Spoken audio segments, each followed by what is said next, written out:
Édition nuit, bonsoir, soyez les bienvenus sur France Info et France 24. Voici les titres de votre journal. Et à la une, Mike Johnson réélu au perchoir américain. C'est le poste tant convoité de speaker président de la Chambre des représentants. C'est un républicain.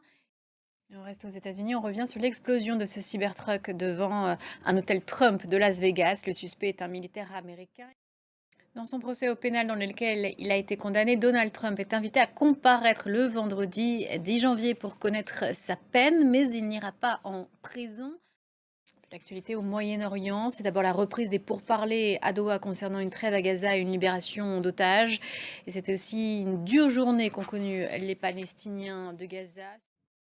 La diplomatie européenne au contact du nouveau pouvoir de Syrie, ce sont les ministres des Affaires étrangères français et allemands qui se sont déplacés à Damas, accueillis de manière distincte, comme vous allez pouvoir le voir sur ces images.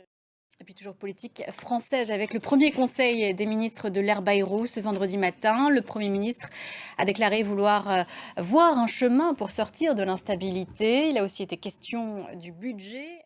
Et puis concernant Mayotte, le projet de loi d'urgence a été reporté au prochain Conseil des ministres pour vérifier certains éléments. Le suivi de la situation 2 semaines et demie après le passage du cyclone dévastateur. Et bien son craignait arrive, le retour des bidonvilles. Chaque coup de marteau dans la tôle de ces habitations de fortune enfonce un peu plus la promesse du gouvernement d'offrir un habitat digne à ces populations. Marc Pope. Et enfin, pour prendre l'air, même en ces temps de grand froid, une idée de sortie, peut-être d'aller se balader dans un parc. Les parcs franciliens, justement, se mettent en scène et en lumière, parcours lumineux dans des sites majestueux comme le Jardin des Plantes ou le parc de Saint-Cloud. Regardez, c'est féerique.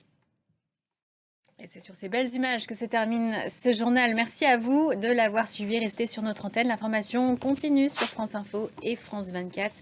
On se revoit pour une prochaine édition dans une quinzaine de minutes.